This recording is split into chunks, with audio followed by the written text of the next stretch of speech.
Hey girl, good morning. I know it's kind of strange for you to get a letter on a CD, but to be honest with you, this is the best way that I can communicate because I'm not too good at sitting down writing letters. So I needed to speak with you about a couple of things, so I decided last night that this was the best way for me to get my point across to you. Well, first off, let me say I appreciate the friendship that you and I have. I appreciate the conversations we have. I appreciate the time that's spent with you. And the only reason why I'm coming to you with the situation that I'm in right now is because I don't have anybody to go to. The only person that I really have is my mother. And, my mother's situation is almost like mine. And my friend Lloyd, he is my friend, but when it comes to situations like this, even with talking to him and even in the fact that I've known him over 30 years, I know what I would get. So I'm praying that after you listen to this CD letter, you would at least look at it at the fact that I trust you enough to come to you and tell you what's going on with me. Well, basically to tell you this, you know my situation as far as the monies I receive. I pretty much get about $1,500 a month, and that's supposed to cover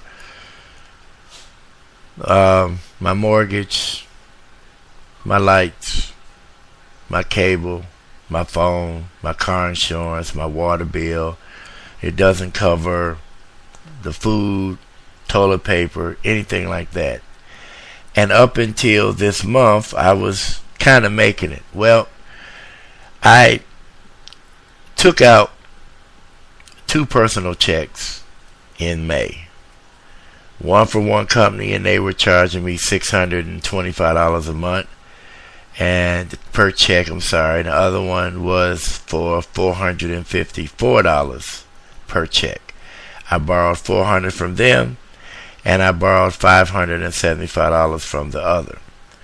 Well, normally my disability check is in my bank on the 25th of every month, which being on the 25th of every month, I would have been able to pay both checks off, get another loan, and take that money to pay all my bills. Well, unfortunately, this month, my check wasn't deposited until the 26th, which meant both of the payday advance checks bounced.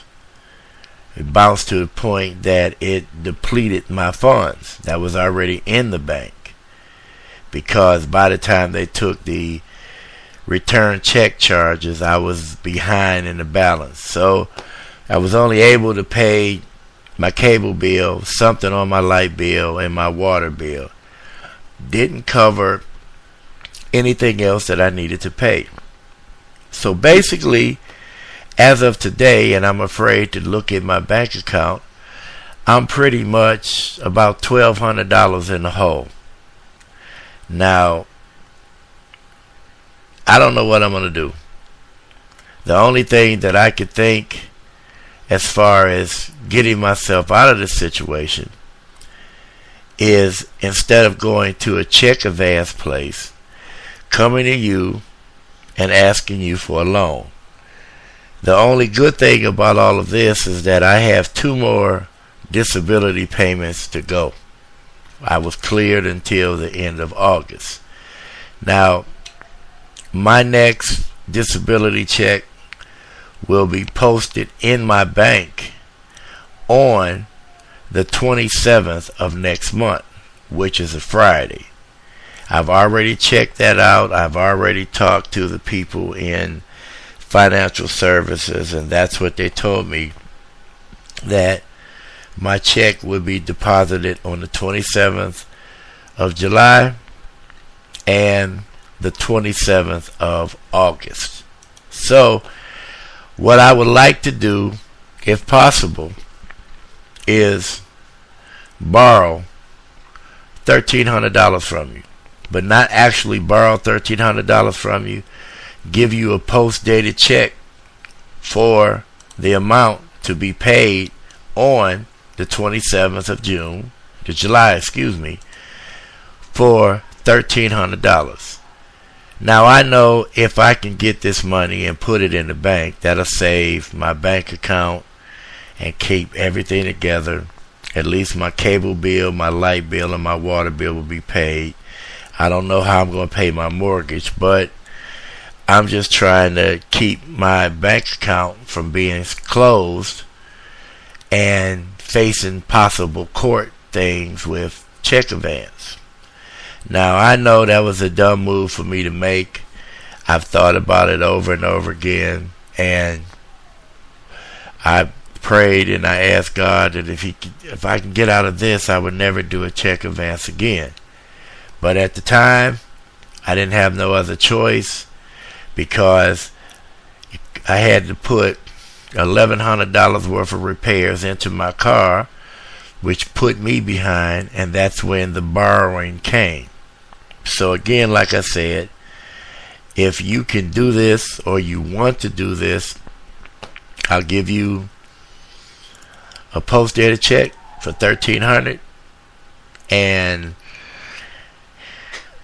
take the money that, if you could loan it to me, get it into my bank today, Friday, and won't have to worry about it. And even though I won't have anything, but at least I won't have to worry about possible court charges. Now again, like I said, I normally don't like to go to anybody and borrow any kind of money from anybody. And the reason why I'm asking you is because I consider you a good friend. Now, you made a comment a couple of weeks ago about you felt as though you was going to get beat for $50. Now, why would I try to beat you out of money when you know exactly where I live, you know exactly how to contact me, and I'm not trying to do anything underhanded with anybody, but I just really do need some help. And again, like I said, I could give you a post-dated check if you agree to this. If you want to draw out a financial agreement on paper along with the blank check, I would do it. I just need to get the $1,300 and put it in my account to pay both of these companies and get the check charges paid and get these people off my back. And that's where I'm at. I don't know what more I could say except that. So I want you to think about it. And if the answer's no, the answer's no. I just have to figure out what I'm going to do. If the answer's yes, like I said, I'll give you a post-dated check, and you'll have that. Put it in your bank account towards the day when my check posts, and you'll have your money, and everything will be good. So please, let me know when you can do it. Let me know if you can do it, and if you can do it, when you can do it. So I pray that you'll trust me, and I pray that we could get this together so I can get myself caught up. Until we talk again, thank you so very much.